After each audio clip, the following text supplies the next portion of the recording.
así que Héctor comienza con las presentaciones. Bien, ¿no hay más para admitir aquí?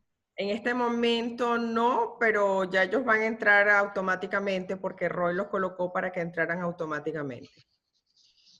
Bien.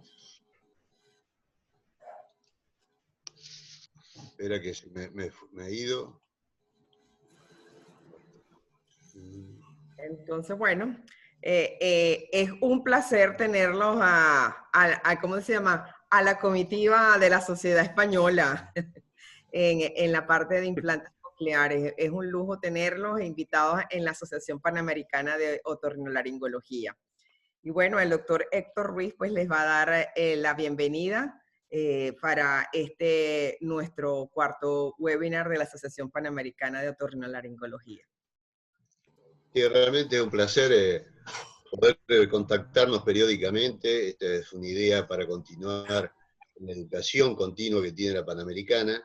Y hoy tenemos 3 hermanos amigos que, a pesar del agua que nos separa, que es el Atlántico, son de la Panamericana porque siempre han estado juntos a nosotros, siempre han participado, siempre han estado, y, o sea, son unos panamericanistas más. Es un placer hoy, tocando otro tema distinto, que son la actualización y el futuro de los implantes cocleares, poder hablar con los 3, porque ellos presidieron en un congreso fantástico como fue el JICA, el último JICA que se hizo en Pamplona, en el cual fue presidido por Ángel y por Manuel, que fue ejemplar.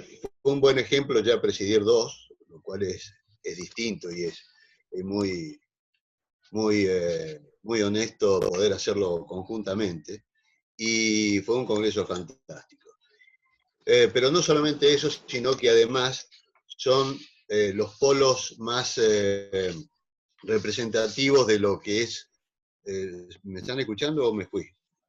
No, te estamos escuchando muy bien. Bien. Sí, sí. Son los polos más representativos de la investigación a nivel europeo, de investigación de implantes cocleares y el oído en sí. Y en estos casos nos van a hablar de distintos tópicos. La presentación es, y va a comenzar hablando, es el doctor Manuel Jesús Manrique Rodríguez, que es director del Departamento de Otorrinolaringología de la Ciudad Universitaria desde hace mucho tiempo, y el director del programa de implantes cocleares de la universidad. Para seguir en el orden, luego nos va a hablar Alicia Huarte Irujo, que es licenciada en Medicina y Cirugía de la Facultad de Medicina de la Universidad de Navarra, y es médico especialista en foniatría y audiología del Departamento de Otorrinolaringología de la Clínica de la Universidad de Navarra y coordinador del programa de implantes cocleares. Y también va a estar disertando un amigo que vive en un lugar muy lindo, Pamplona también lo es, pero que es el doctor Ángel Ramos Macías, que es el jefe de servicio de otorrinolaringología del complejo hospitalario universitario insular materno-infantil de Las Palmas de Gran Canaria, que tuve la suerte de poder ir a verlo en un congreso allá, y fantástico lugar. Ahora envidiable por el clima y el calor que ustedes están viviendo en estos momentos. Año a año los congresos nos van nutriendo de innovación, y las innovaciones en implantes cocleares son cada vez asombran más, y nos asombran más a nosotros que estamos en el tema. Así que vamos a ver qué nos dicen estos distinguidos especialistas. O sea que vamos a comenzar con el tratamiento intracoclear, Manuel, y los implantes cocleares, y cuál es el futuro, porque el futuro es mañana. O sea que, ¿qué es lo que ves por futuro de la implantología? Adelante, Manuel. El doctor Manuel Manrique. ¿Estás ahí, Manuel? No, tenés cortado el... Sí, sí, estoy aquí. Estoy... Ah, tiene, ahí tiene. Tenías cortado el micrófono. Sí. Ya estoy. Manuel. Ya estoy en... ¿Se me oye, no? Sí, perfecto. Sí, perfecto, perfecto. Perfecto. Bueno, voy un poco a hablar del futuro de implantes un poco en la línea de lo que estamos haciendo por ese futuro, ¿no? Y de hecho el título de la presentación está así, bueno, la presentación está en inglés, pero lo que tratamos es de, bueno, plantearnos un periodo de tiempo de 5 años, ¿no? O sea, y el título viene a ser cómo cerrar en 5 años ese gap, esta diferencia que hay entre lo que es la estimulación eléctrica y la estimulación natural, ¿no? En el campo auditivo. O sea, cómo mejorar, en definitiva, la calidad de la audición que tienen nuestros pacientes. Y realmente solamente podemos cerrar ese gap a través de investigación. Manuel, para que pongas o sea, que no hay, digamos, otra... ¿Perdón? Para que la coloques en pantalla completa. Jacqueline. La conferencia, para que la coloques en pantalla completa. ¿Así está bien? Lo que pasa es que lo tienes, que se están... ¿Te acuerdas del modo? Sí, ahora la tengo. Ok, dale.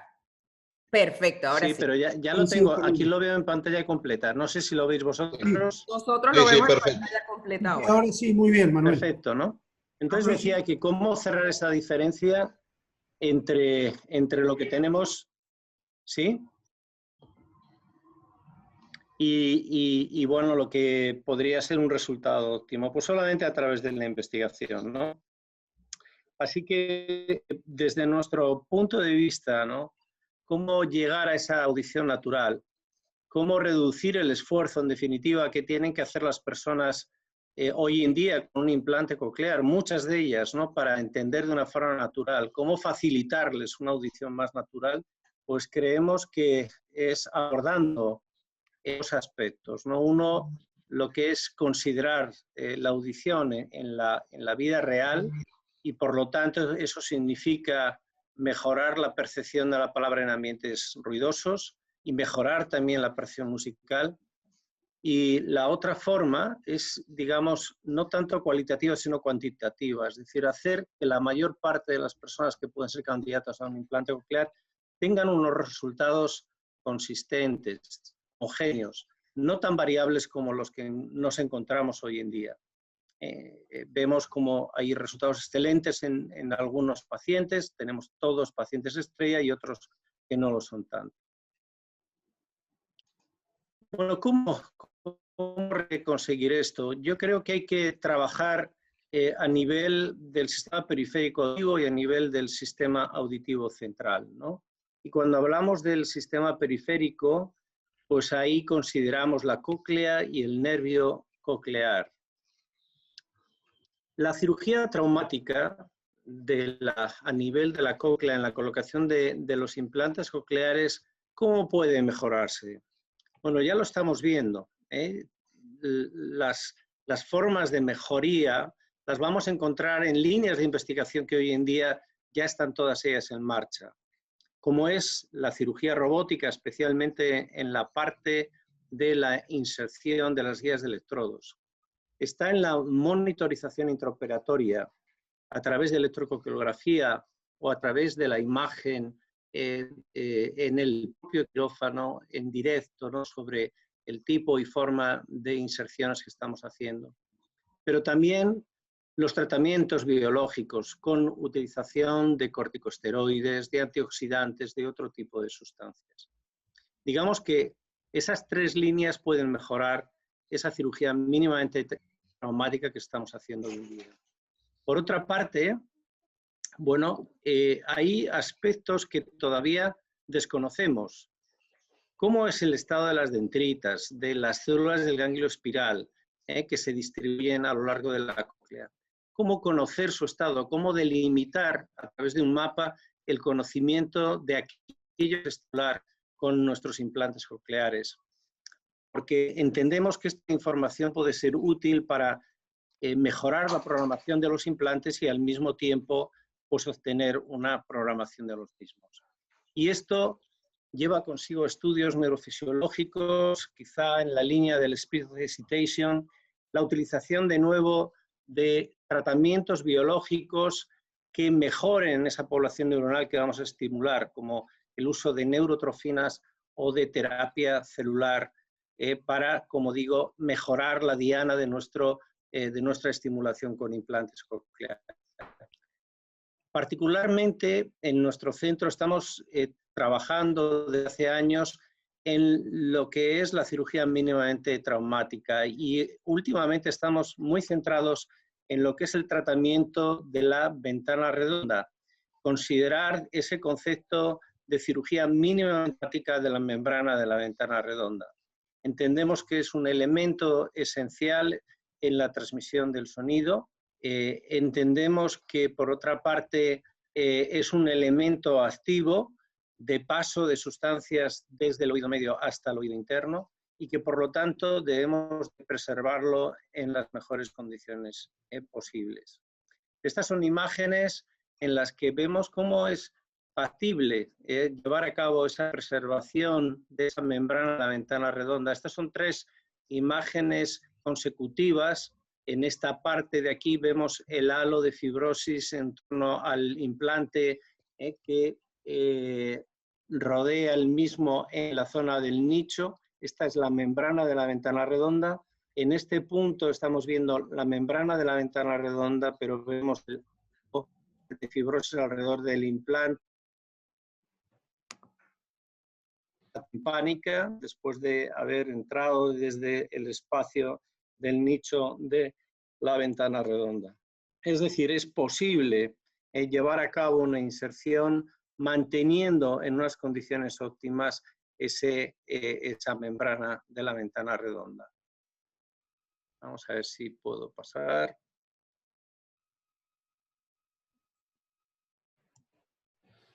Se me ha bloqueado.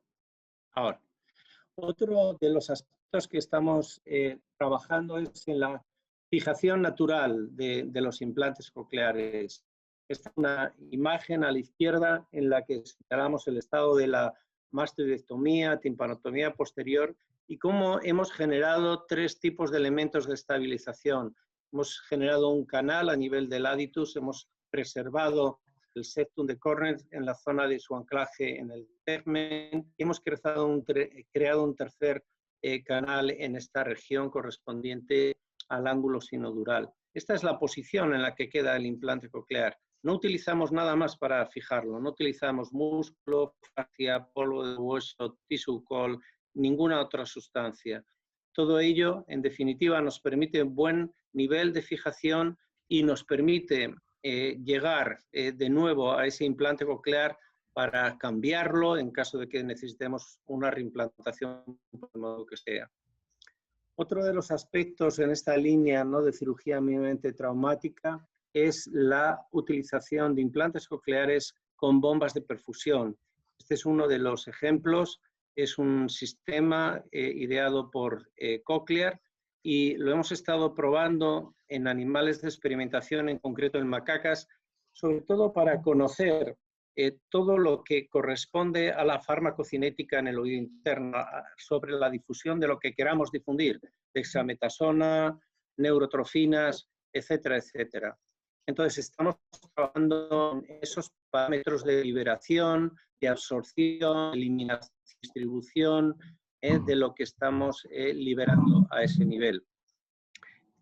Y bueno, para que se hagan una idea de cuál es la metodología de este trabajo de investigación, aquí ven una imagen de la cóclea en la que ven aquí en este segmento correspondiente a la zona de la espiral basal, la guía de electrodos con una pequeña cánula a través de la cual se libera la sustancia que queramos liberar ahí dentro de la cóclea, y lo que hacemos es realizar una segunda cocleostomía en la parte del apes, de tal manera que en esa región, con la ayuda de un capilar, vamos a ir tomando muestras consecutivas de perilinfa.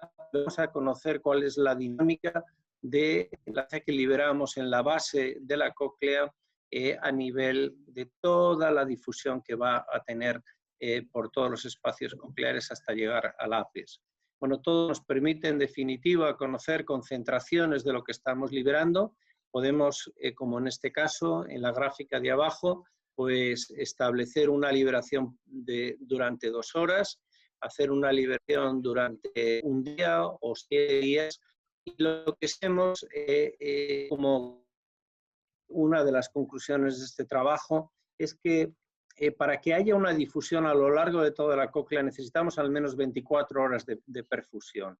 Es decir, que todos estos tratamientos que estamos haciendo, por ejemplo, en la aplicación de corticoides en la caja timpánica durante la cirugía de implantación, apenas van a difundir a todos los niveles de la cóclea. O sea, que van a tener un efecto realmente limitado. Si queremos tener un efecto terapéutico más contundente, debemos de prolongar la liberación de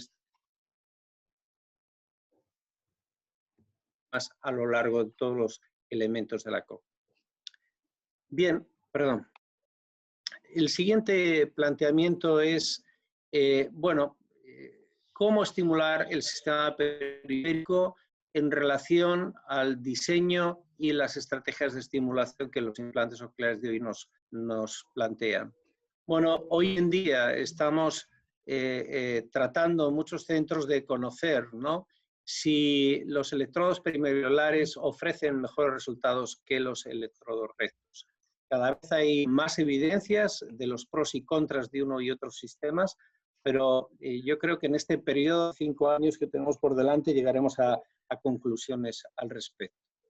Lo mismo en cuanto a la utilización de diferentes sistemas en casos límite, en casos en los que tenemos vías óseas en torno a 70 decibelios o incluso desaparecidas, si en ese límite, en esa frontera, sistemas como los implantes de oído medio, los audífonos, los implantes de conducción de vía ósea cada vez con potencia, son capaces, ¿no?, de mejorar los resultados con una estimulación eléctrica, o si por el contrario pueden mezclarse ambos sistemas.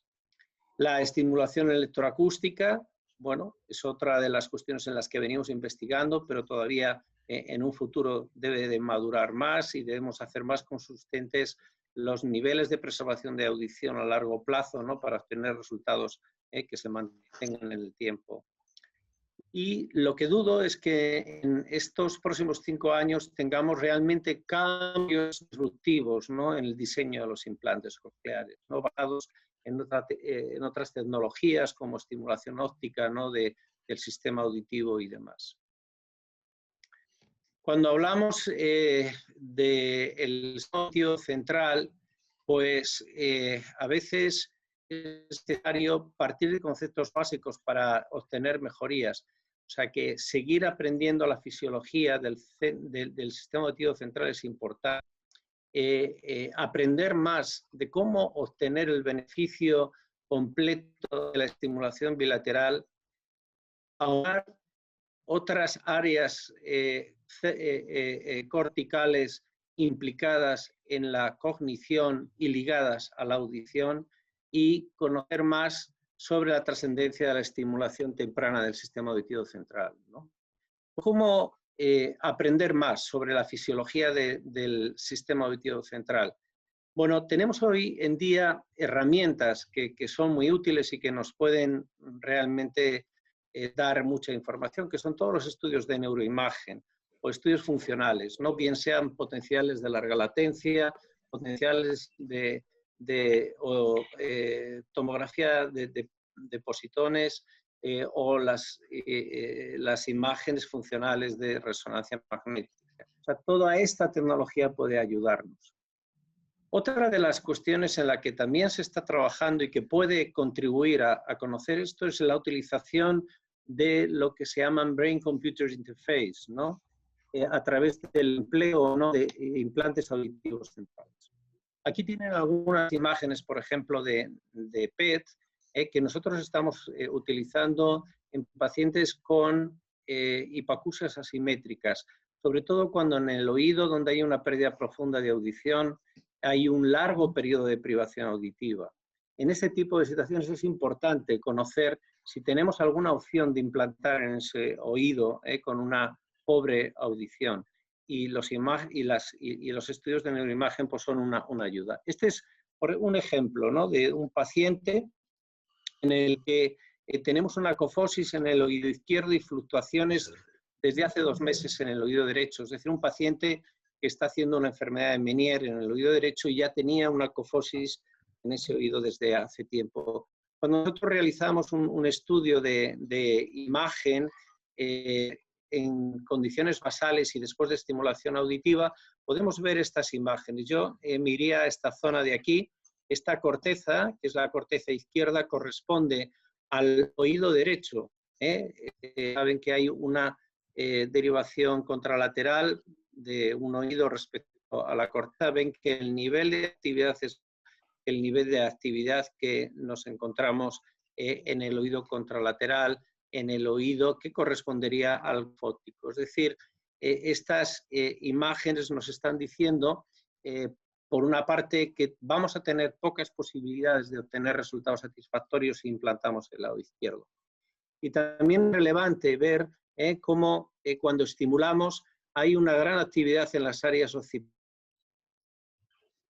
Paciente que ha estado utilizando recursos visuales, ¿no?, para mantener una conversación y que, por tanto, hay un cierto grado ya de plasticidad cortical cruzada en este paciente. O sea que el análisis de la neuroimagen, en definitiva, nos puede dar muchas pistas en cuanto al conocimiento de lo que ocurre, ¿no?, y en cuanto a la toma de decisiones en casos especiales. Como digo, nosotros estamos muy centrados en lo que son hipoacúsias asimétricas. Les hablaban de lo que son las Brain-Computer Interface. Nosotros, si fuésemos capaces de recoger la información a nivel cortical y a través de esa información establecer un feedback con el modo de estimulación que estamos teniendo a nivel del implante, podríamos tener paradigmas de estimulación mejores de los que tenemos en estos momentos. Es decir, que el registro de esa actividad cortical quizás sea una de las, en tiempo real, sea una de las llaves para modificar a su vez el tipo de estímulo que estamos induciendo en la periferia. Bien, bueno, hay un estudio experimental en el que estamos trabajando, combinando implantes de tronco e implantes cocleares, de tal manera que hacemos también un registro al nivel cortical y de esa manera, bueno, vemos las diferencias que tenemos en cuanto a una estimulación tonotópicamente bien distribuida con el implante coclear versus lo que obtenemos con un implante de tronco. Es una de las aplicaciones de esta tecnología. Bien, otro de los temas de los últimos años ha sido cómo obtener el beneficio de los dos oídos, a través de la colocación de implantes bilaterales, a través de la estimulación bimodal, implante y audífono, a través de diferentes medios de tecnología bimodal. Cómo mejorar la programación, cómo mejorar los programas de rehabilitación, cómo, en definitiva, mejorar la simetría y mejorar esa fusión de información entre los dos oídos. Eso es crucial realmente para obtener una buena binauralidad y obtener todos los beneficios que proporciona la binauralidad en cuanto a localización de sonidos, en cuanto a la mejora de audición en ambientes de ruido, en cuanto a el efecto de sumación y el evitar el efecto sombra de la cabeza. Bueno, lo primero que haciendo fue crear una herramienta que nos permitiese medir, ¿no?, qué es lo que pasa en todas estas situaciones. Por eso desarrollamos una máquina en la que podemos, bueno, hacer test de localización y podemos implementar numerosos paradigmas de estimulación en ambientes de ruido y conocer los resultados que tenemos en diferentes condiciones, con diferentes sistemas, diferentes ruidos, etcétera, etcétera. O sea que esta es una de las cosas en las que hemos estado trabajando para, en definitiva, tener conocimiento acerca del tema. Bueno, me salto esto.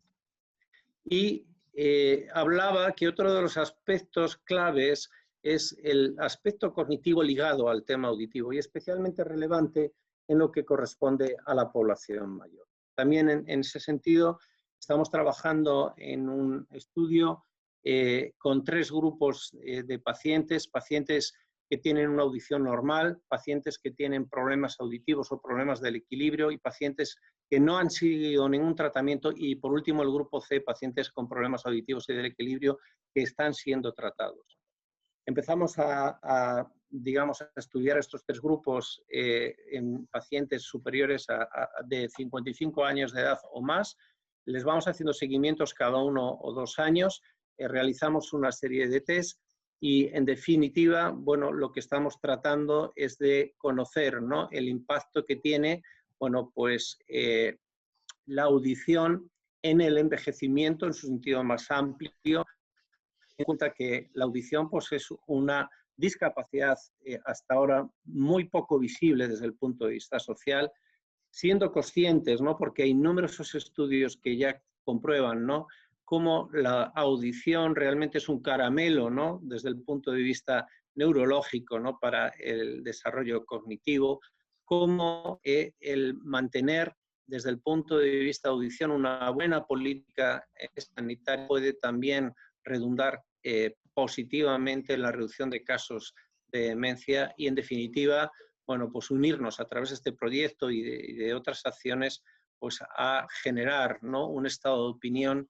que favorezca pues a nivel social el seguimiento. Bueno, sobre lo que es la estimulación precoz, pues seguimos trabajando en el conocimiento cada vez mayor de lo que son los periodos críticos auditivos. Estamos trabajando también en programas de screening auditivo, no solamente en niños, sino en mayores.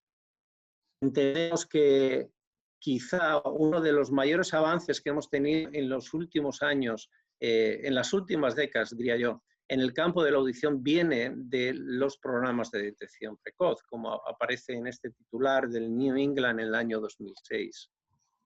¿Hay algo más en este próximo futuro sobre esta base de los programas de detección precoz de la hipoacusia infantil que son tan importantes?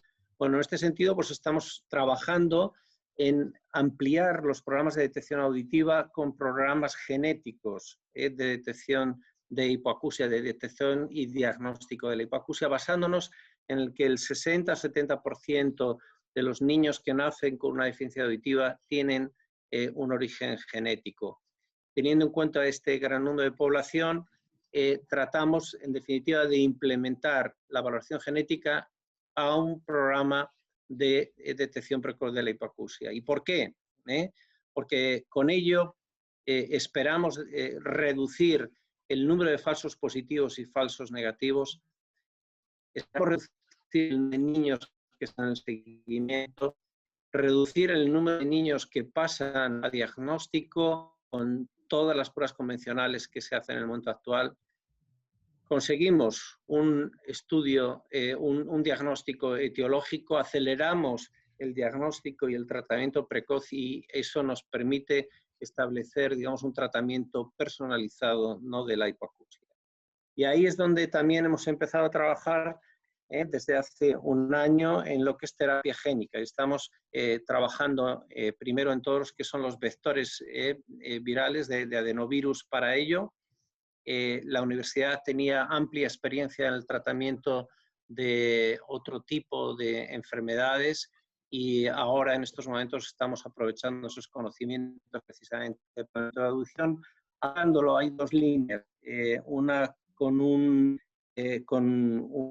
consorcio internacional en el campo de otoferlina y a nivel propio en el campo de la conexina.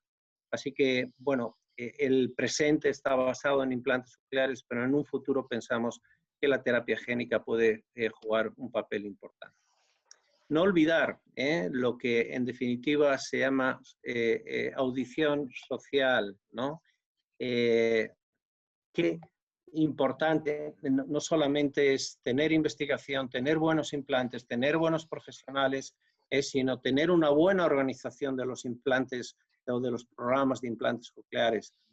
Cómo mejorar el papel que juegan las compañías, las autoridades sanitarias en la mejora de la calidad de los programas. Todo lo que es la conectividad, ¿no? Cómo puede contribuir precisamente a ese uso de la audición a nivel social.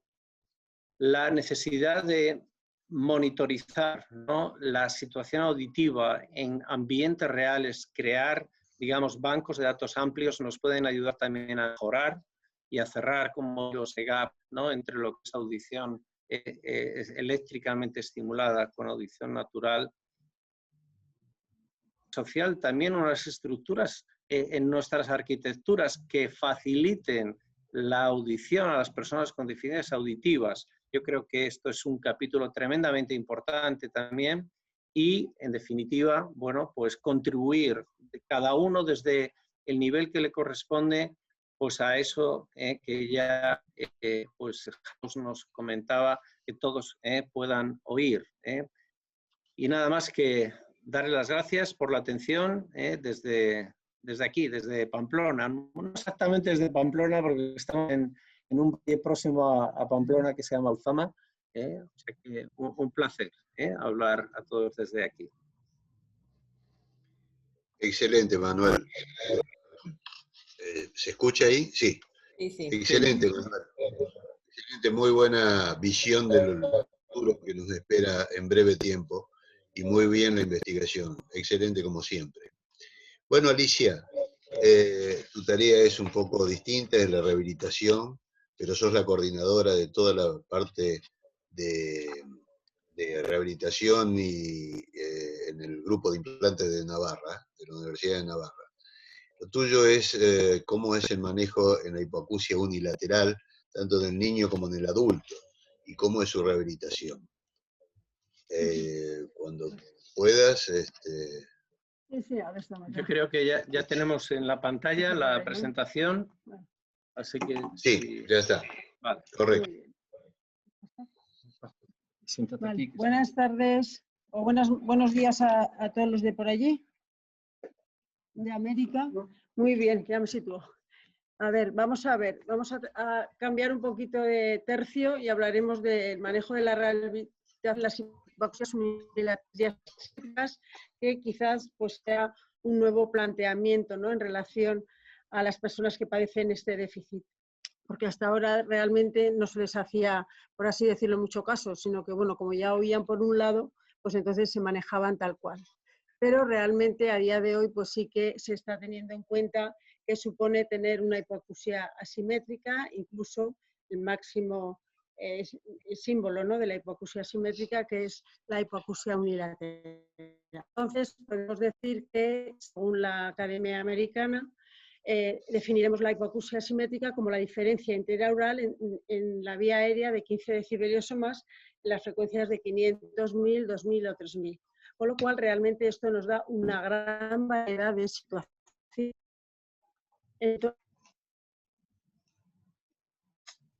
Entonces, vemos cómo en una hipoacusia asimétrica pues nos podemos encontrar con un oído con una pérdida moderada y severa en el otro lado, con una pérdida profunda en un lado y severa en el otro, una leve en un lado y una severa en el otro, pero como he dicho, la gran limitación es cuando tenemos una hipoacusia severa, es que no se ve aquí, ¿verdad?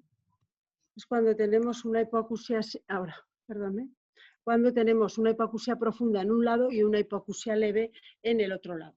Entonces, ¿qué es lo que hacemos? Si realmente hacemos algo con este paciente que está en una hipoacusia unilateral, ¿qué supone la hipoacusia unilateral para este paciente?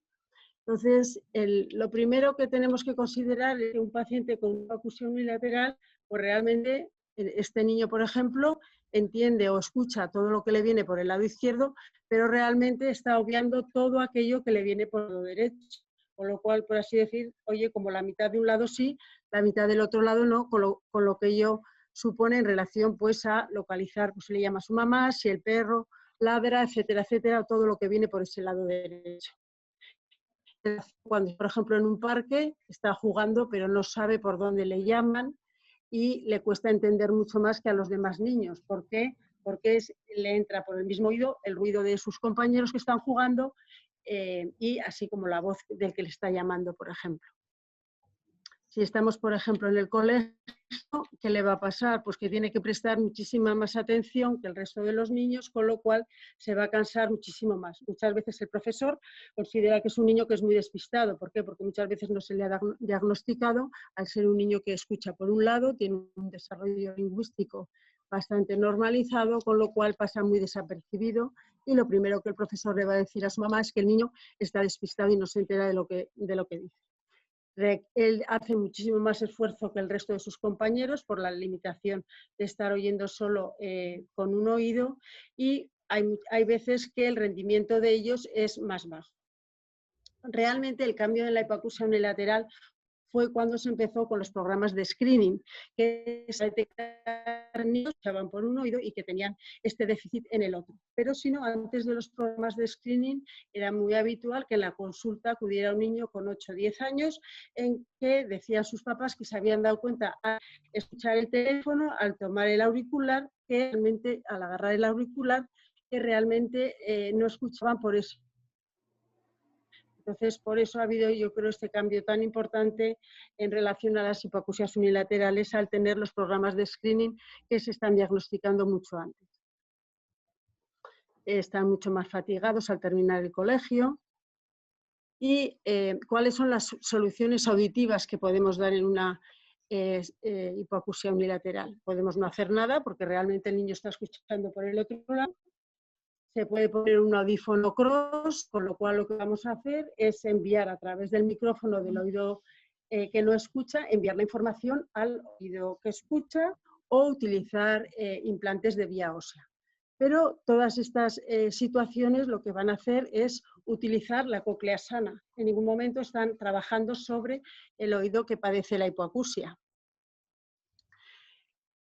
La única solución auditiva que puede ayudar a que trabajar sobre la cóclea está dañada, la cóclea que no escucha, es el implante coclear, y con ello podremos conseguir una audición binaural que escuche con los dos oídos, y tenemos que conseguir que llegue a tener una binauralidad y que integre a nivel de su corteza cerebral auditiva ambas señales de los dos oídos. Entonces, la rehabilitación que nosotros estamos ahora realizando es en personas que están con un implante coclear, bien sean adultos o bien sean niños.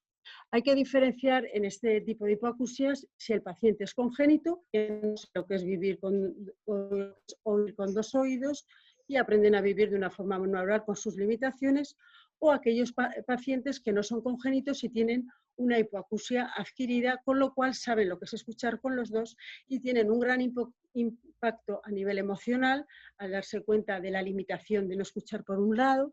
Si están en el colegio tienen un impacto a nivel escolar, a nivel de su conducta, se sienten mucho más inseguros porque no están escuchando correctamente, y entonces se sienten incómodos a nivel social, y tiene impacto a nivel laboral y también familiar.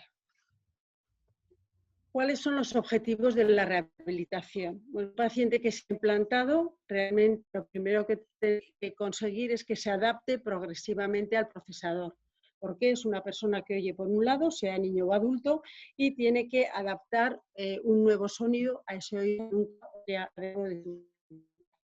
Le va a ayudar a localizar espacialmente los sonidos y tiene que tomar conciencia de esto. De la hipoacusia unilateral viene a ser lo mismo que el ojo vago.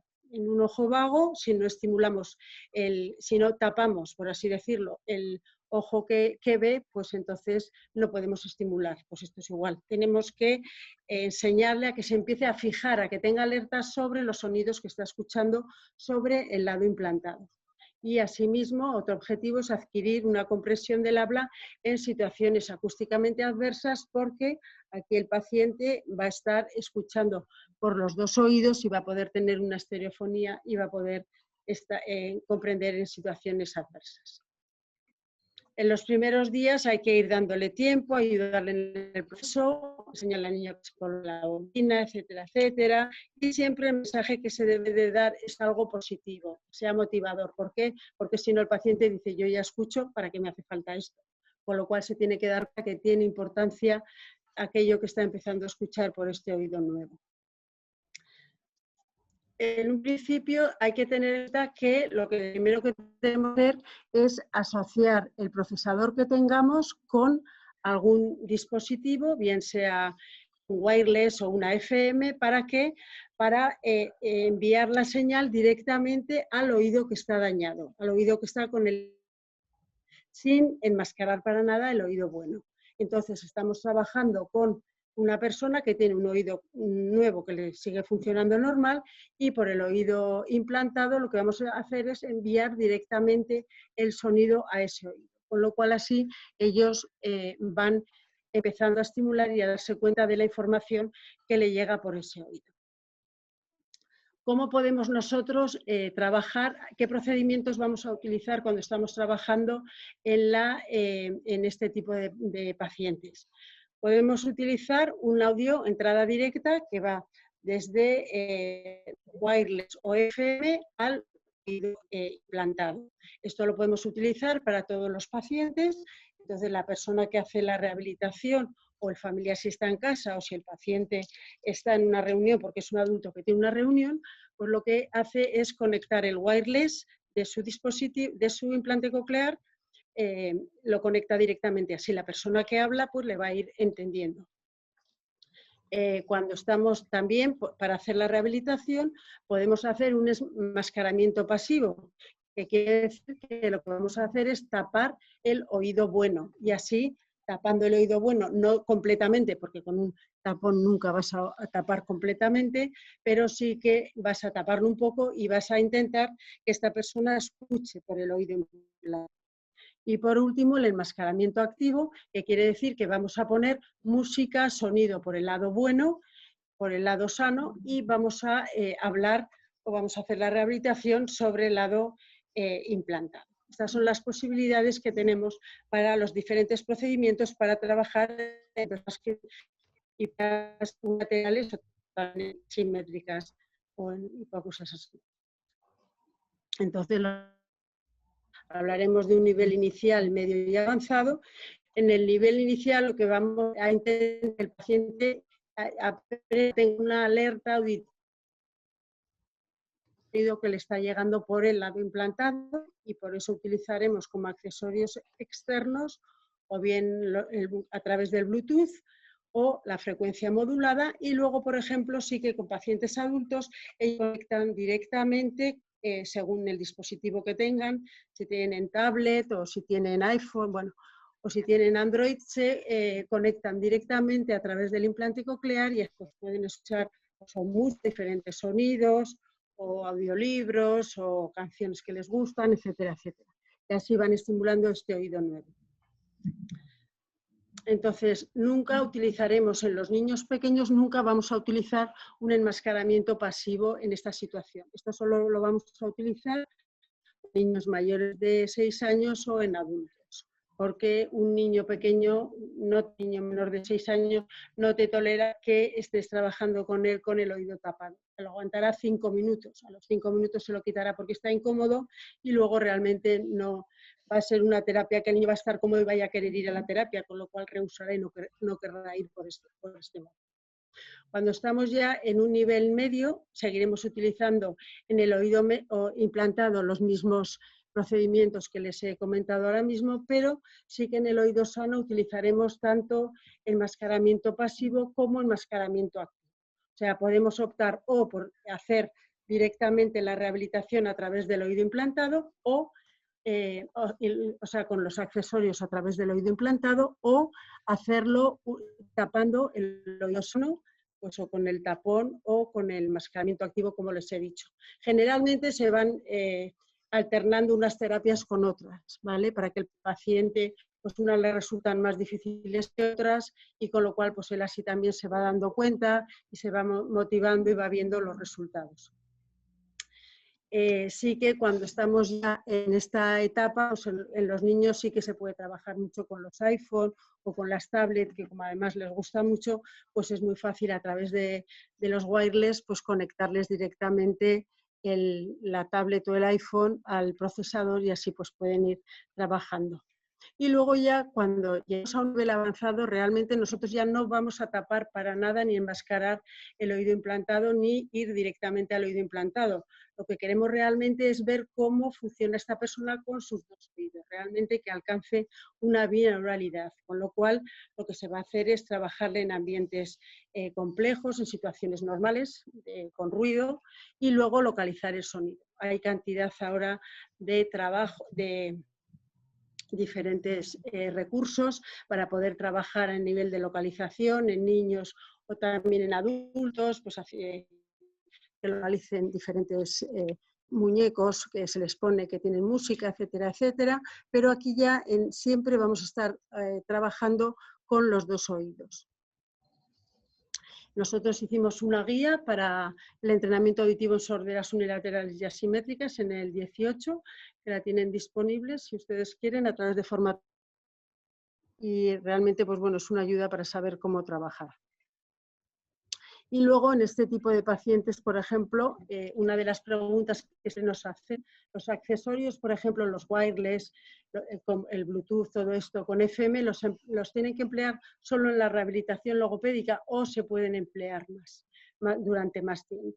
Entonces, pues estas son algunas de las preguntas que tenemos que ir contestando dependiendo mucho de si estamos hablando de un niño o estamos hablando de un adulto. Realmente, en los adultos pues lo utilizan cuando están muchas veces en la rehabilitación, pero también muchas veces lo tienen que utilizar cuando están en situaciones de trabajo, cuando tienen reuniones, pues muchas veces les facilita tener estos sistemas Bluetooth para comprender mejor en dichas situaciones.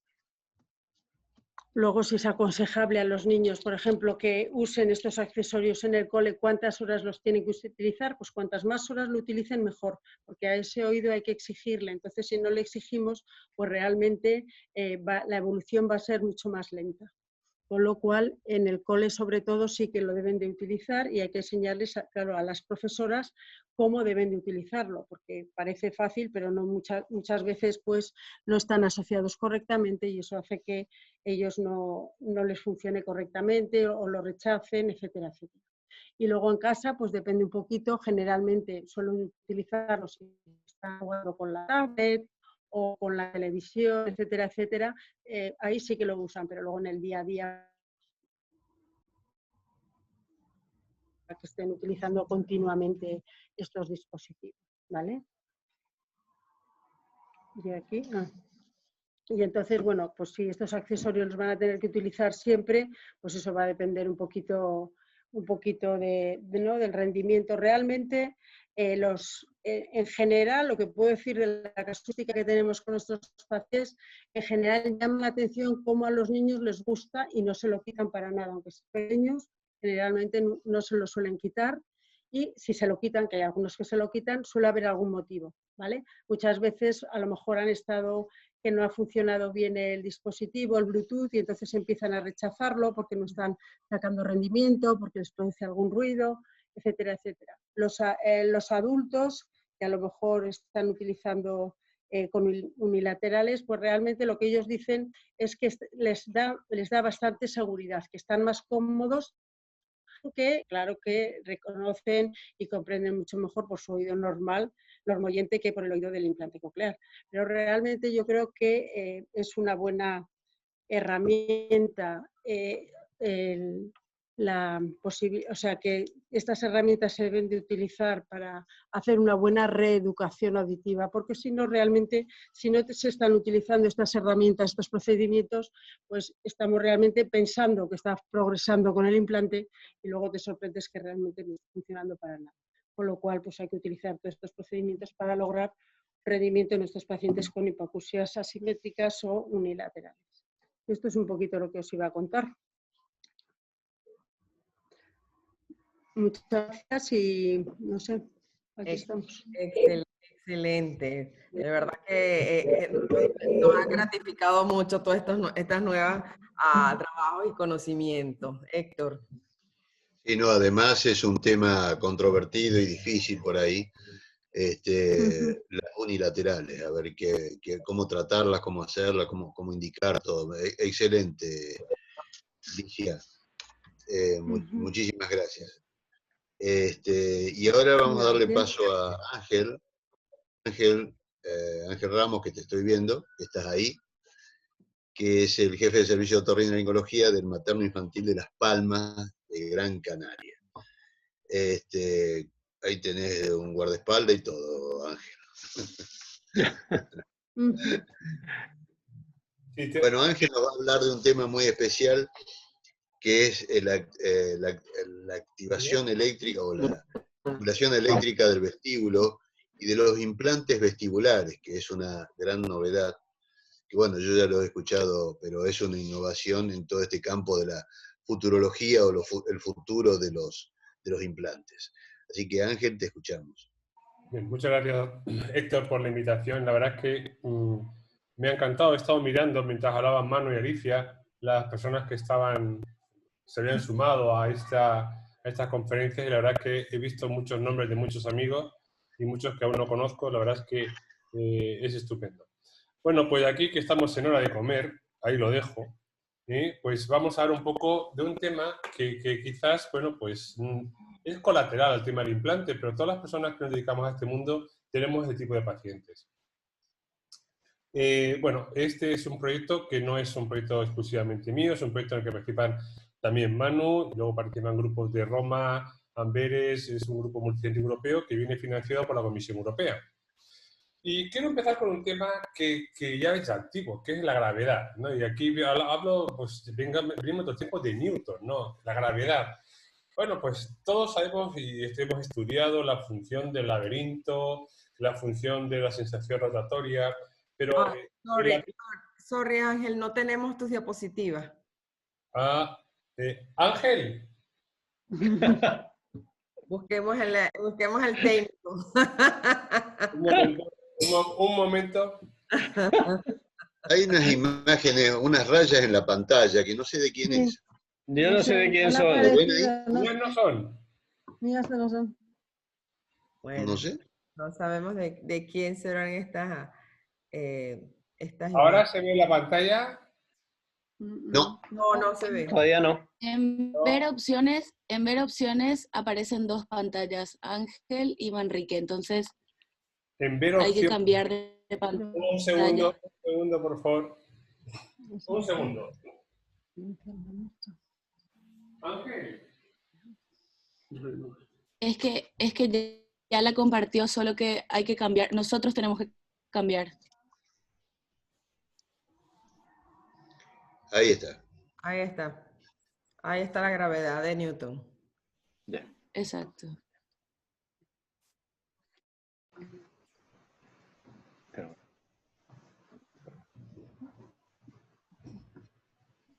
¿Quién está compartiendo la pantalla? Listo, qué bueno que llegó Ángel. Sí. Dos ángeles son mejores, sí. El primero mejor que segundo. Ahí estamos viéndola muy bien, ¿eh? Ya la pantalla está No, perfecta. pero ya está la pantalla compartida. Ya está la pantalla compartida, Ya doctor. estamos sin rayas, qué bueno. No toquen nada, está muy bien. ¿Se ve ahora o no se ve? Está Sí, perfecto. Perfecto. Vale. Muy Sí, bien. perfecto. Y sin rayas, fantástico. Bien, pues vuelvo con el tema de la gravedad. Ya viene el tiempo de Newton. Entonces, siempre hemos estudiado el equilibrio y siempre preguntamos a un paciente, ¿tiene usted sensación rotatoria? Y hemos dicho, si la tiene, es nuestro, si no, ya no es nuestro. Pero la gravedad también tiene una importancia fundamental en el ser humano. Está claro que andamos en bipedestación porque tenemos esta situación de gravedad, a diferencia del resto de los seres en la naturaleza, y también viene regulada por el oído interno. Y para ello tenemos un modelo, fíjense, estas personas que están tan bien preparadas, vamos, y sin embargo se caen muchísimo. ¿Y por qué caen? Pues caen porque en la Luna están muy al límite del punto de detección de gravedad por el cuerpo humano. Es decir, ya en la Luna, nuestro cuerpo no es capaz de identificar la gravedad. Y esto se sabe que es que la función otolítica casi desaparece. Pero es mucho más grave todavía cuando estos astronautas bajan a la Tierra después de estar mucho tiempo y su función otolítica está abolida por falta de función. Fíjense que incluso en la Tierra los mejores astronautas son incapaces de tener un cierto equilibrio que les permiten andar normalmente. Cuando uno ve estas personas que son astronautas, les recuerda mucho un tipo de pacientes que todos conocen, que es el paciente con disfunción bilateral total. Aquí vemos un paciente ya con una disfunción bilateral vestibular completa, que tiene que andar en un suelo que es absolutamente desequilibrado, como es una playa, intentar bañarse, es imposible que lo haga sin apoyo. Todos estos pacientes los tenemos nosotros, pero ¿qué es lo que hacemos? Lo derivamos al servicio de rehabilitación para que hagan lo mejor posible. Vamos a centrarnos en este tipo de patología. Como ya hemos dicho, la detección de gravedad es la que asegura el crecimiento óptimo del ser humano y realmente controla nuestra posición en el espacio sin ningún tipo de género de duda. De hecho, como hemos visto, incluso los astronautas se manejan en situación de falta de gravedad sin tener que utilizar, por ejemplo, los canales semicirculares, solamente utilizan con los autores. Y analizando todo esto, y analizando grandes autores como Wicks, Nicolás o Ian Courtois, pues uno se ha dado cuenta que en caso de la estimulopatia bilateral, estimular el sistema autolítico podría generar una sensación de movimiento. Y esa fue la primera, digamos, hipótesis que barajamos nosotros. Claro, la diferencia con la cóclea es que el ganglio en la cóclea está dentro de la cóclea. Pero sin embargo, y aquí, por ejemplo, gente como Daniel Orfila, que opera muchos neurinomas, sabe que el ganglio vestibular está en el conducto auditivo interno, no está dentro del órgano. Con lo cual, una de las primeras cosas que nos llamó la atención a nosotros, de los primeros que empezaron a trabajar en este tema, fue por qué fueron a estimular el nervio directamente a través del conducto semicircular, cuando es la región más alejada del ganglio. Sin embargo, ¿por qué no dirigirnos, por ejemplo, a la región del utrículo y del sáculo, que es la región más próxima al ganglio? Y si en esta imagen la vemos muy clara. Vemos cómo es fácilmente accesible la región del ganglio en la región más profunda del conducto tibial. Entonces, el objetivo que nos propusimos fue, pues vamos a analizar ese tipo de estimulación, pero ya no aguda, crónica. La fase aguda hicimos en el año 2017, intentamos ver qué pasa con la fase crónica.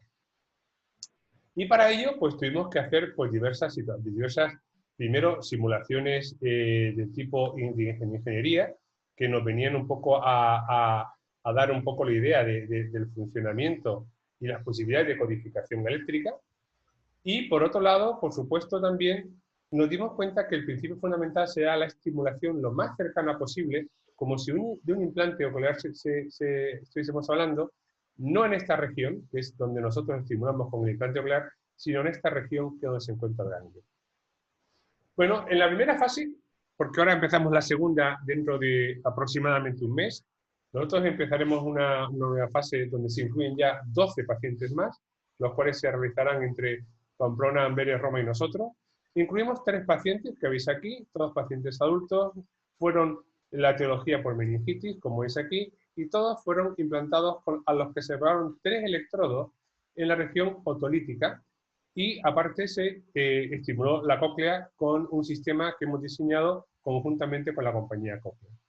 En todos los casos hizo una implantación dual, vestibular y coclear, para estimular los dos. Eran pacientes que eran sordos y aparte tenían este tipo de disfunción completa.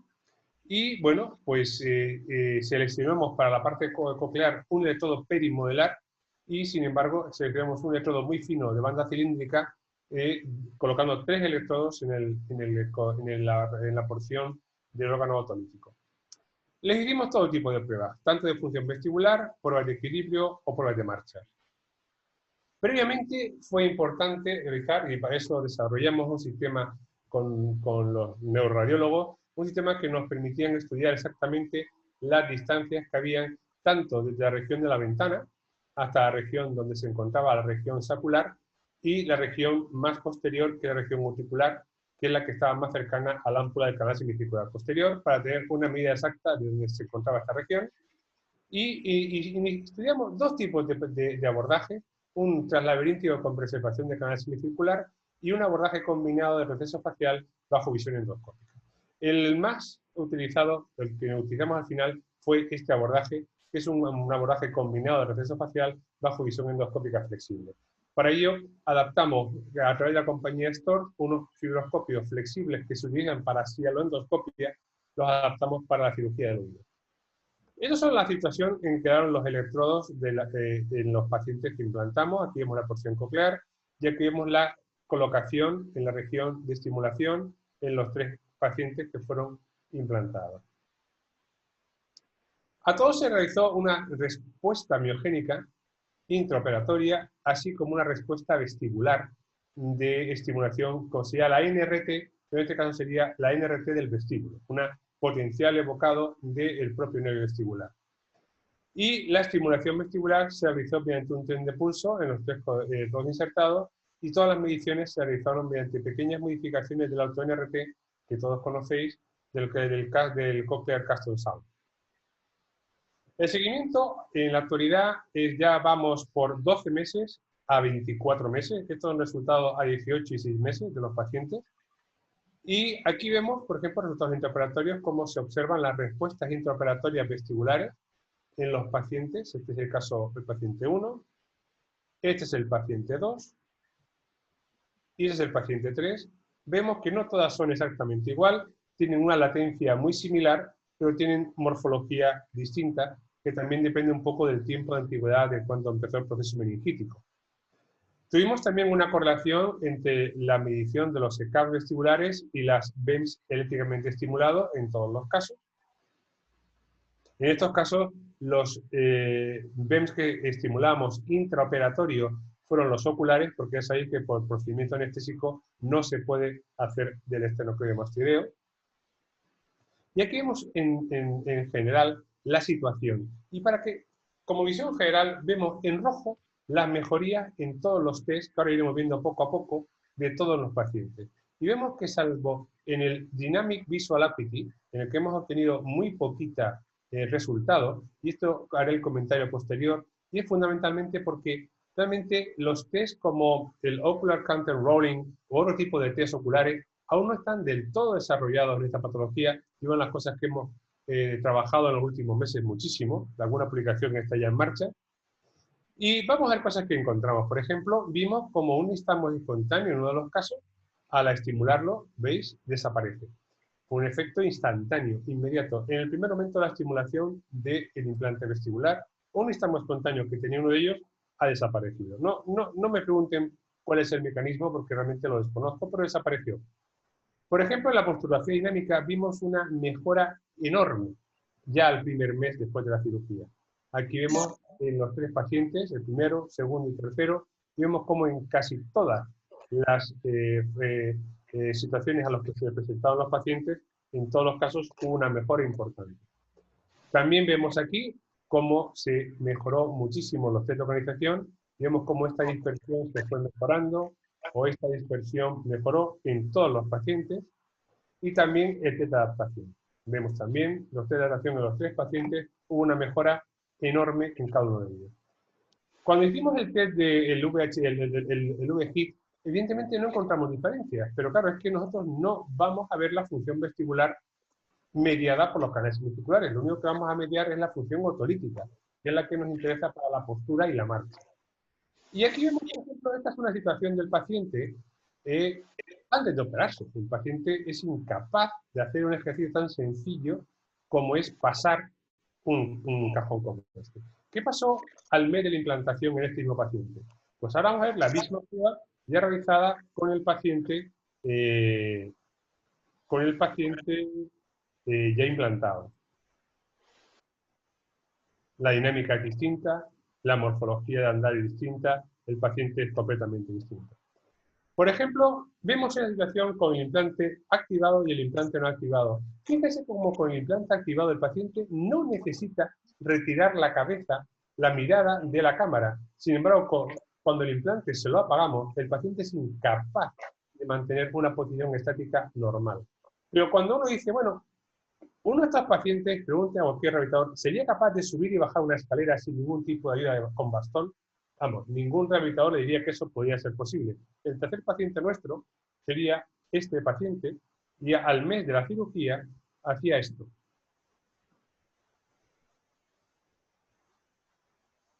Este paciente andaba con bastón previa a la cirugía.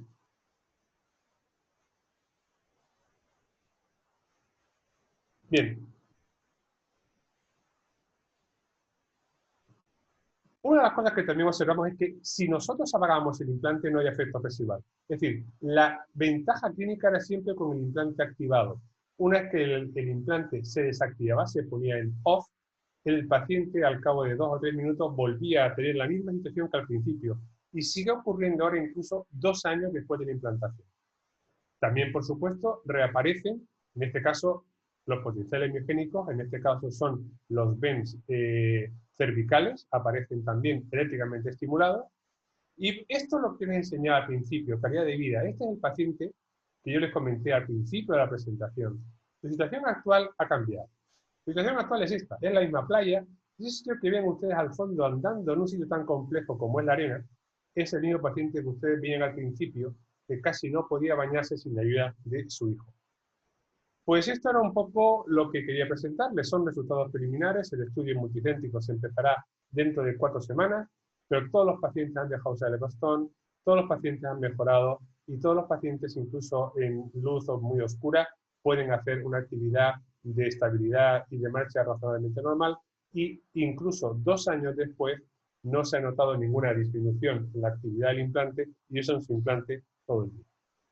El nuevo sistema lo presento aquí, es ya un sistema que ya esperamos que la agencia del medicamento nos dé la aprobación, probablemente ya les digo a mediados de julio, y este es el sistema que ya que vamos a empezar con las implantaciones en el mes que viene. Y bueno, este estudio pues brinda posibilidades, como siempre, de mejorar la sensación de la gravedad en el paciente, mejorar la marcha, mejorar el equilibrio y, por supuesto, brinda muchísimas posibilidades de colaboración con nuestros compañeros también de la Asociación Panamericana que estén interesados en el tema del equilibrio. Y, por supuesto, agradecer a muchísima gente. Aquí veis a Andrés Zarowski, Mauricio, Manuel, Nicolás Pérez, Ian Courtois, y mucha gente. Sharon Cushing también trabaja con el mismo proyecto. Y bueno, pues quería pues agradecer a todos ellos porque evidentemente sin ellos yo aquí no haría nada, evidentemente. Y, como no, agradecer al final a mi queridísimo amigo Héctor por hacer este tipo de actividades que a mí me parecen muy importantes, sobre todo en el tiempo que nos ha tocado vivir, en el que el aislamiento nos ha obligado, pero que ese tipo de técnicas pues, permiten romper el aislamiento y brindar un poco de compañerismo y un poco de colaboración. Muchas gracias a todos. Muchas gracias Ángel. Excelente. Bueno, cuenta. Esto sí que es una innovación importante, porque realmente también, bueno, todas las son, pero en el campo del vestíbulo, de los vértigos, es realmente una cosa nueva. Bueno, hemos tenido muchas cosas nuevas. No sé, Jackie, ¿tenés algunas preguntas? Bueno, ahí van saliendo las preguntas, pero queríamos preguntarles a que habían hablado el doctor Manrique sobre el screening genético que viene, y la pregunta es que si eso, lo que se está pensando es hacer un screening genético general, como se hace el screening auditivo de los pacientes que nacen, o nada más seleccionado de acuerdo al antecedente familiar. Ya le voy a quitar que está, ya un momentico que no se escucha. Ahora, ya un momento. No tengo sonido, doctor Martín. ¿Ahora? Ahora sí, ahora sí. Bien, el poder poner en marcha un screening genético en los programas neonatales depende de las herramientas genéticas para diagnóstico que tenemos. Afortunadamente, las nuevas técnicas de secuenciación masiva de genes nos permiten eso, nos permiten estudiar un gran número de mutaciones genéticas que pueden dar lugar a una pérdida de audición. En nuestro caso, con la ayuda pues, de un grupo, ¿no?, de genetistas, ingenieros, pudimos desarrollar una plataforma que nos permite testar 180 mutaciones genéticas causantes de hipoacusia, de todo tipo, ¿no?, de tipo autosómico dominante, recesivo, mixtas, a nivel sindrómico, no sindrómico, a nivel mitocondrial, nuclear, y además de poder, ¿no?, por lo tanto, cubrir un gran número de mutaciones genéticas, también poderlo hacer de forma rápida. Es decir, que el resultado de estos análisis pueden llevarse a cabo en tiempos inferiores a un mes y además a unos precios razonables que esperamos que puedan estar en torno a unos 400 euros, aunque ahora el precio real está en torno a los 800, 1000 euros. Pero sí que en la medida que esto se vaya haciendo de una forma masiva y se robotice, pues tendremos posibilidades de abaratar más. Es decir, que el poder implementar esta herramienta, ¿no?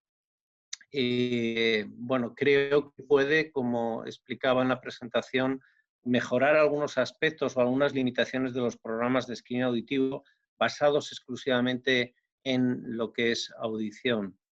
En el momento actual, ¿a quién lo estamos haciendo? Estamos haciendo a niños que no pasan las segundas pruebas de screening auditivo neonatal. O sea, aquellos niños, ¿no?, que les exploramos por segunda vez con autoemisiones o bien potenciales evocados auditivos y no pasan, a esos niños les realizamos este tipo de valoración genética.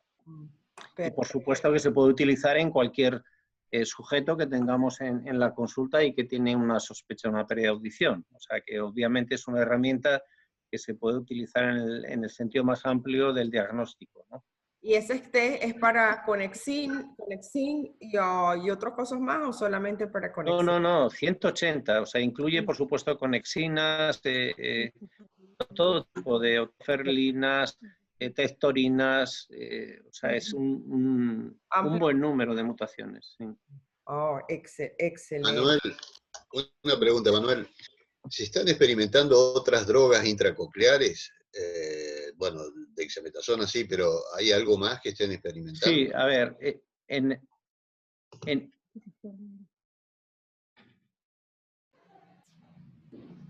¿Aló?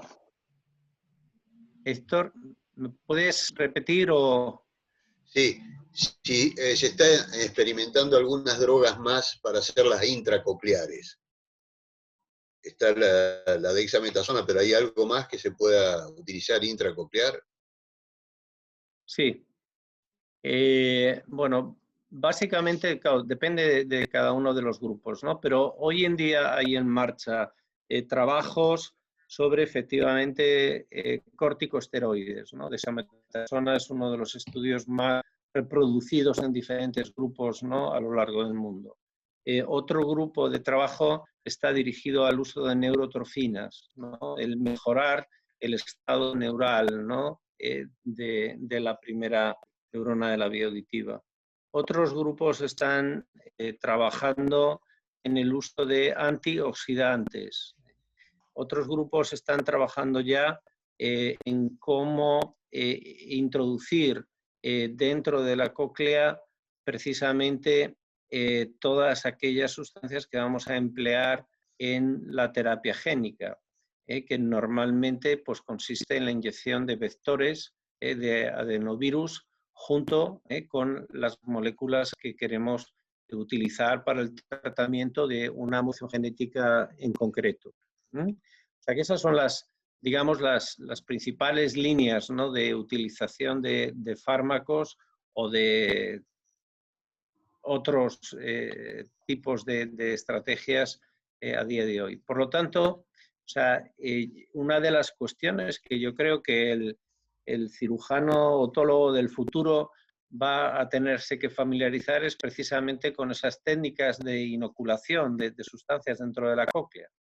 O sea, ahora estamos utilizando unos cables, ¿verdad?, de un implante coclear para meterlo dentro de la cóclea. En un futuro estaremos utilizando, bueno, vías, técnicas, aparatos que nos permitan precisamente, bueno, pues utilizar por diferentes propósitos fármacos. Oh, excelente. Y después serán células madres. Eso falta mucho todavía, ¿no? Las células madres, bueno, puede ser que está preguntando Héctor que a lo mejor ¿Me puede repetir? las madres también se puedan entrar. Ah. Bueno, yo creo que sí, la terapia celular yo creo que está mucho más lejos, o sea, de tener éxito hoy en día. Yo creo que quemarse muchas más etapas, ¿no? Yo creo que antes vamos a ver eso, vamos a ver la utilización de estrategias antiinflamatorias, vamos a utilizar, ¿no?, para mejorar o proteger la población neural, vamos a ver terapia génica mucho antes que lo que es la terapia celular. Creo que estamos, como digo, lejos de ellos. Hay muchísimos retos, ¿no?, en todo ello. O sea, obviamente, un reto son los vectores, otro es la sustancia, otro reto es cómo inocular todo eso sin alterar y sin producir daños intracocleares. Es decir, no podemos introducir una sustancia a una velocidad, a una concentración, a una presión determinada. O sea, que todo eso, digamos, en estos momentos son cuestiones que están sobre la mesa, que se están estudiando, pero que indudablemente van a confluir en un periodo de tiempo, bueno, X, ¿no? El que sea, pero yo he estado hablando de lo que creo que se va a producir en los próximos 5 años. Perfecto. Para la doctora Huerta, en los pacientes que, bueno, me encantó Isabel, el haber haya hablado de la terapia unilateral, porque justamente siempre por mucho tiempo había estado, si escucha por el oído, eso está perfecto, usted se puede defender. Lo que no va a poder hacer va a ser director de orquesta. Era lo que se le decía en promedio a los pacientes antes. Me encanta eso. Y la pregunta, ¿cuál es la experiencia o si hay trabajos publicados de los pacientes que prefieren, o sea, están hablando que tienen el implante y si van al colegio y los discriminan mucho o prefieren pasar desapercibido que tienen una hipoacusia unilateral? O sea, ¿cuál en el peso del paciente cognitivo, emocional, cómo les ayuda o qué conflicto puede haber ahí? Bueno, hay que tener en cuenta, por ejemplo, los niños pequeños, tenemos niños unilaterales a partir de 2 años, 1 año y pico, 2 años, 3, estos niños lo llevan al colegio y no hay ningún problema. Pero aquellas personas que tienen una hipoacusia adquirida súbita, que pueden tener 10, 12 años, ahí sí que hay un problema muy importante a nivel psicológico y necesitan muchísimo apoyo psicológico porque en esas edades lo más importante de todo es cómo ellos se ven, la imagen. Entonces, de repente, ser una persona normoyente y de repente, de un día para otro, tener una pérdida de audición profunda que te implantan, entonces realmente lo pasan, o sea, psicológicamente necesitan mucho apoyo emocional. Los que más apoyo emocional necesitan son estos, de los 10 años en adelante. Los adultos, pues ya es diferente, pero todas estas teenager o pre o post, estos sí que necesitan muchísimo apoyo emocional, porque sí que si no lo rechazan. O sea, sí que hemos tenido casos de personas de estas que empiezan a usarlo y luego en el colegio pues les empiezan a decir cosas y entonces acaban rechazándolo y hay que hacer un trabajo muy importante para que asuman su situación y sigan adelante. Hay niños que les ha obligado a cambiar de colegio, porque ellos en el colegio al que iban no se sentían cómodos en esta nueva situación. Claro. ¿Y hay algunos trabajos que nos digan los resultados de continuar con una hipoacusia unilateral comparado con los pacientes que se implantaron?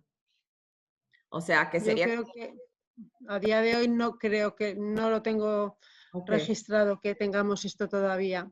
Ok, buenísimo. Quería preguntarle al doctor... bueno, Héctor, perdón. No, acá hay una pregunta al doctor Manrique. ¿Cuáles son los estudios que utiliza para establecer el pronóstico y posibles resultados de un implante coclear con duración mayor de 10 años? Resonancia funcional, PET, otros. ¿Tiene algún pronóstico de evaluación en caso de pacientes en esa situación motivada para intentar una rehabilitación?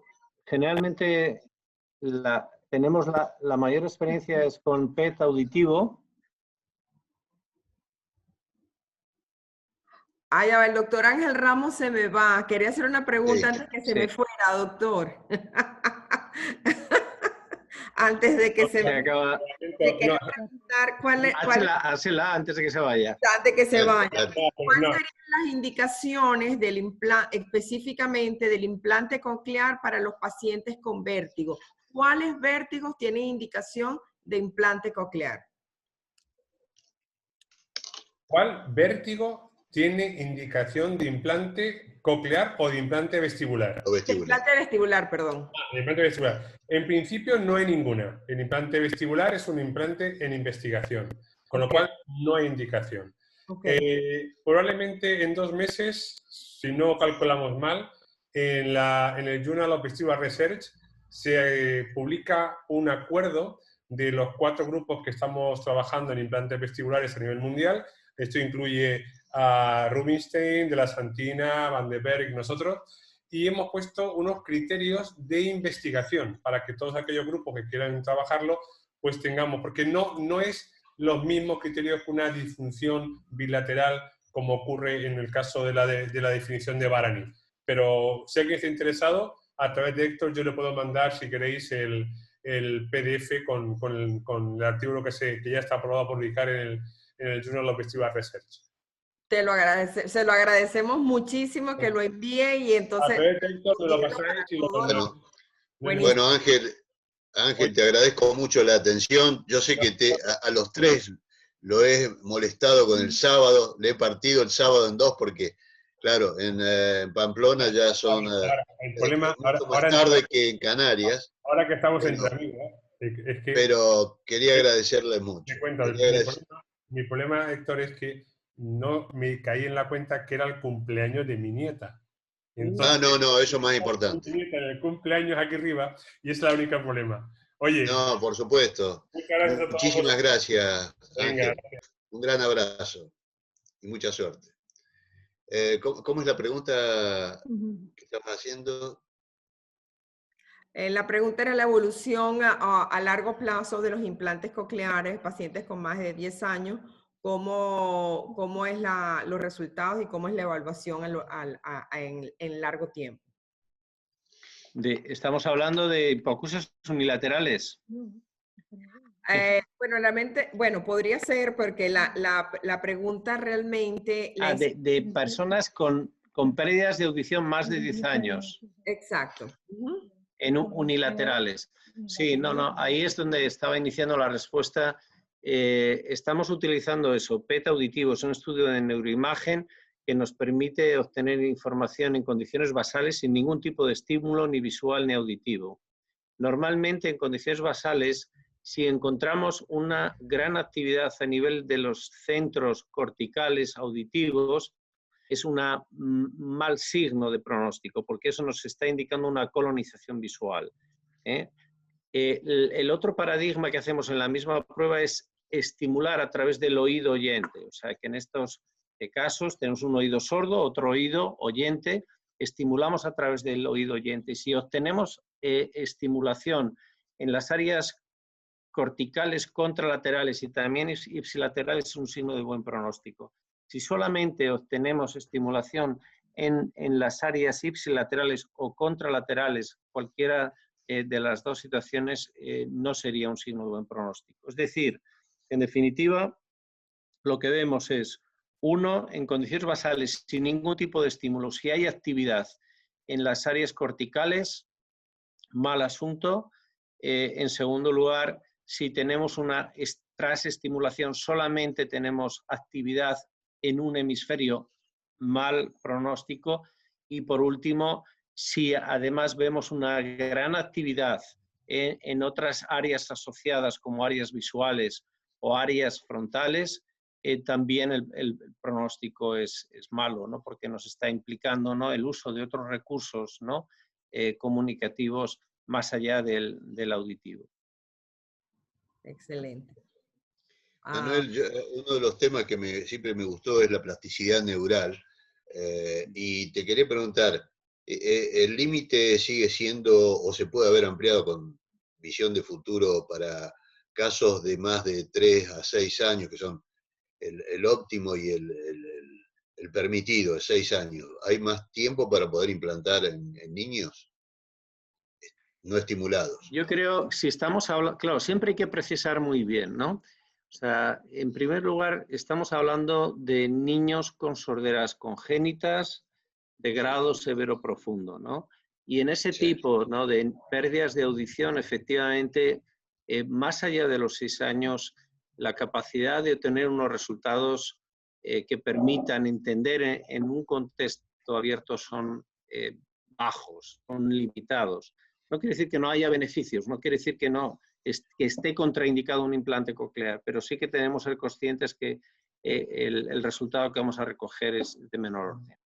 Ahora bien, si son niños, ¿no?, que han ido perdiendo la audición en los 2, 3 primeros años de vida, hemos tenido, por lo tanto, una pérdida de audición perilocutiva o perilingual, y además han seguido haciendo uso de audífonos y han tenido algún tipo de estimulación, el pronóstico es mejor, le implantes a los 6 o le implantes a los 7 años. O sea, depende mucho, en primer lugar, acotar de qué estamos hablando. Pero en los típicos niños que nacen con una pérdida congénita, bilateral o unilateral, el periodo crítico es más o menos los 6 primeros años, teniendo en cuenta que cuanto antes mejor.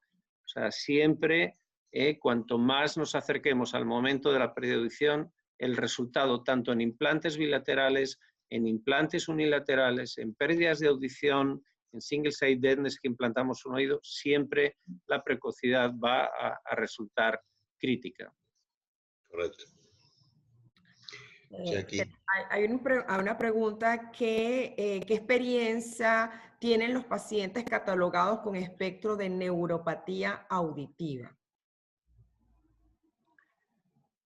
Bueno, en líneas generales, en las neuropatías auditivas tendremos que siempre delimitar si estamos ante una causa presináptica o postsináptica.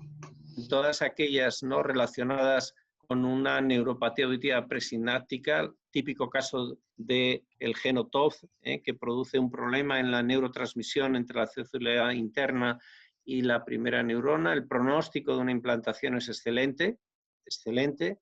Si estamos hablando de una neuropatía auditiva postsináptica relacionada con una hiperbilirrubinemia, relacionada con una hipoplasia del nervio coclear, relacionada con una enfermedad degenerativa neuronal o cualquier otra circunstancia, el pronóstico siempre es más reducido. ¿Eso quiere decir que no implantamos neuropatías auditivas postsinápticas? Implantamos neuropatías auditivas también postsinápticas en las que la cóclea está alterada, ¿no? Y el resultado, claro que es inferior, pero normalmente este tipo de niños que suelen tener otro tipo de deficiencias asociadas, el proporcionarles audibilidad es siempre positivo si favorece, ¿no?, la rehabilitación en líneas generales de estos niños. Claro, siempre será algo mejor a no tener nada. Exacto, exacto. Y otra pregunta que le queríamos preguntar, los pacientes con esas hipoacusias súbitas unilaterales, ¿hay algún estudio que se está haciendo si eso tiene, sabemos que hay unas que son origen inmunológico, genético, pero ¿se sabe algo más de ese origen genético o no? No, o sea, inicialmente la gran sospecha siempre de esas hipoacusias súbitas, idiopáticas, que calificamos así, es que sea un agente viral, ¿no? Esa es, digamos, la principal hipótesis siempre que barajamos. Si estamos hablando de un origen autoinmune, generalmente, clínicamente van a tener otras manifestaciones. Más pronto o más tarde el otro oído se va a afectar.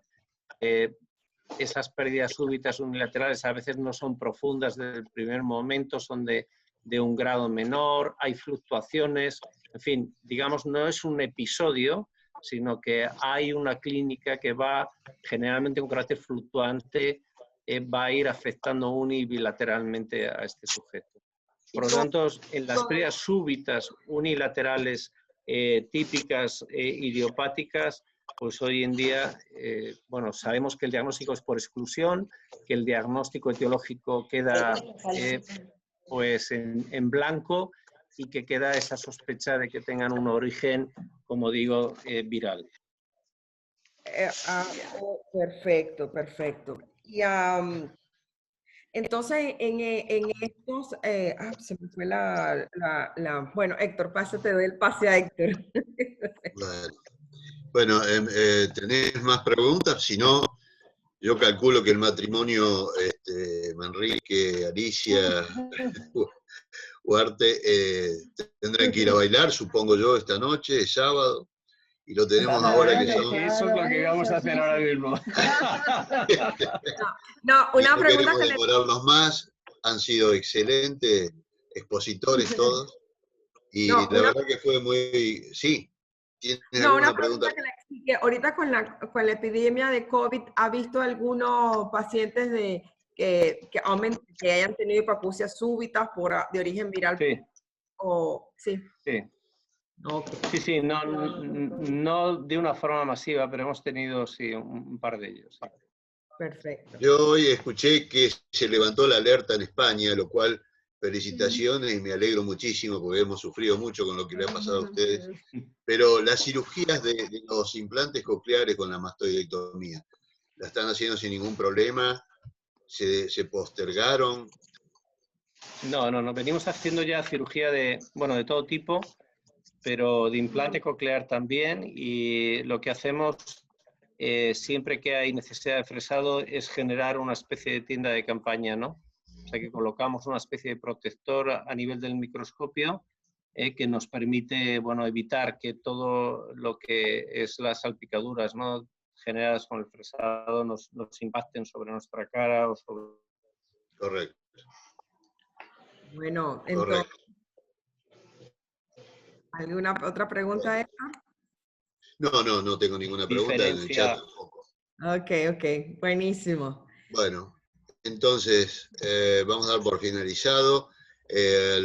Hay dos, hacemos un poco la publicidad, pero el 11 de julio hay un nuevo curso online de la Panamericana sobre fracaso de fonocirugía.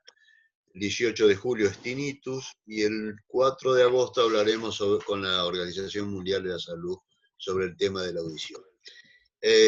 Así que bueno, volverlo a repetir, las gracias, muchas gracias Alicia y Manu, muy amables. Yo sé que es un horario difícil para compartir, pero no podíamos estar haciendo estas disertaciones online sin contar con ustedes, así que muchísimas gracias, muchas gracias a todos los que siguieron acá. Jackie, muchas gracias a vos, a Pablo y a Roy, que está detrás de cámaras. Señor. Lo levantamos hoy a las 8:30 de la mañana para comenzar, así que... Bueno, gracias a todos ustedes. Y bueno, y la Asociación Panamericana está súper contenta, bueno, por supuesto, de haber recibido tan espectaculares speakers y que bueno, y los comentarios han sido de un 95% de felicitaciones y aceptación de la excelente conferencia. De verdad que felicitaciones y gracias a ustedes, nuestros amigos, por estar también acompañándonos en este web. Buen fin de semana. Buen fin de semana. Bye. Abrazos.